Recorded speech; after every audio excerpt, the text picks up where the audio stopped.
these simple things and understand them, even if you only bullet point them. You don't have to be scientific. You don't have to put on a lab coat. You just really have to. What I do, because I'm a visual person and I'm creative, and I'm, that's the way it's easiest for me, the path of least resistance for me. YouTube is my friend, and I love to watch videos because I'm a visual audio person. Is easier. Then it's easier for me to digest in the read form. But I will say this, if you do digest something in a read form, you will take it to a different level. And that's when it becomes like inside of you, ingrained, and you really understand. And I remember, I'm sorry if I'm talking way Oh, too go. much, You're going. but I would talk to people across the country and I would tell them, I go, listen, you're spending 15,000, 30,000, $45,000 a year on expenses out of your house, right? Just by doing these rough calculations. Why aren't you taking a free trip to Hawaii? Why aren't you buying a 80-inch TV? Why aren't you getting these services for free? And they're like, well, my neighbor does that. I go, yeah, and you qualify. How do I qualify? I go, well, step one is checking your credit. Step two is applying for credit cards. Step three is learning how to use them. Step four is understanding your FICO score. And then from there, it's just a matter of repetition and following a program, and instead of being, just flying by the edge of the seat, actually being dialed into, oh, that's right, we're going to take that, December holiday, so we have to plan we have an anchor point for our year. Now, what's January going to look like? Now, what goals do we have to set? What markers are we trying to hit? Are we trying to be more conservative? Are we trying to save energy? Are we trying to recycle? Are we trying to exercise more?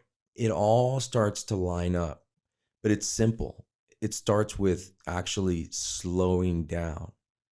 It's funny you bring up so with credit cards because I've listened a lot to Dave Ramsey. I've listened a lot to Susie Orman, and both of them, right? And they're financial advisors. And I'm not your financial advisor at all. I just want to teach you how to play the game, right? Because we're all playing the game whether you realize it or not the minute you start making money. So they teach, especially Dave Ramsey. I mean, horrific, like no credit cards. He's telling you right now he doesn't have a credit score. He doesn't need a credit score, right?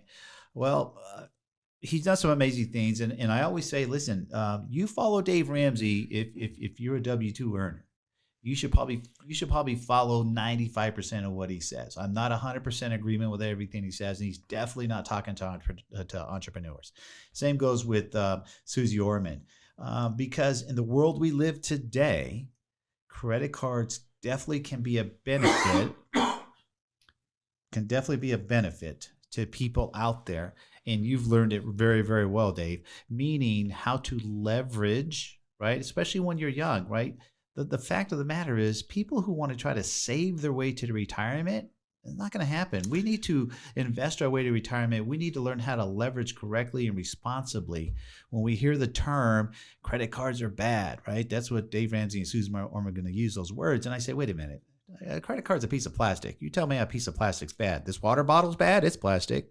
No. It's the people using them irresponsibly. But using them responsibly, right?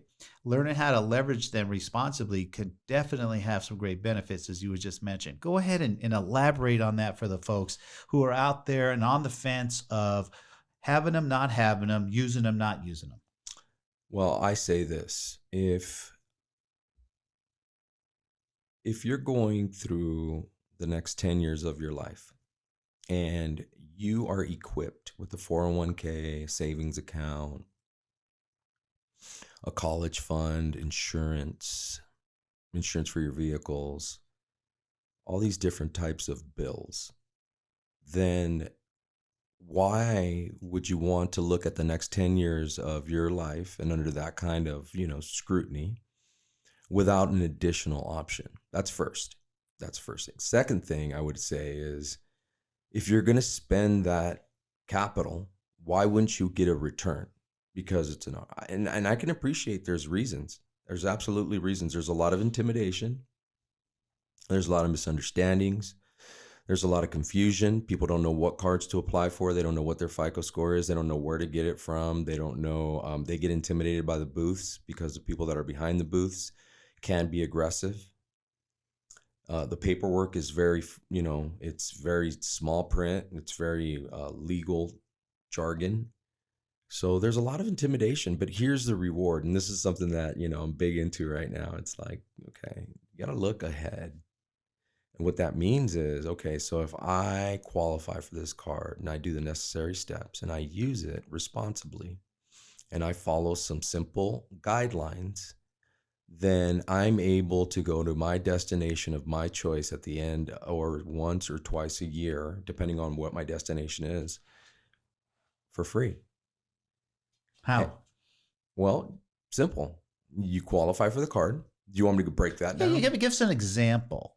I'm not saying use your example. Just give us an example of how it works so the people out there will understand. Okay, sounds fair. I'm trying to think through my house. I'm going to go through my house and go through the different examples. Okay, great. Kids are expensive. So what we did is my son, when he was 16, we got him to become an authorized user.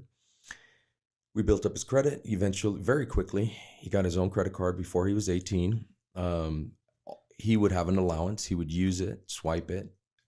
We taught him how to fill out a receipt. We taught him how to fill out a tip. And then we established his credit. Got him his 3 credit cards, and we told him, this is the breakdown. You're going to use this credit card for the gym and your miscellaneous. You're going to use this credit card for your car fuel.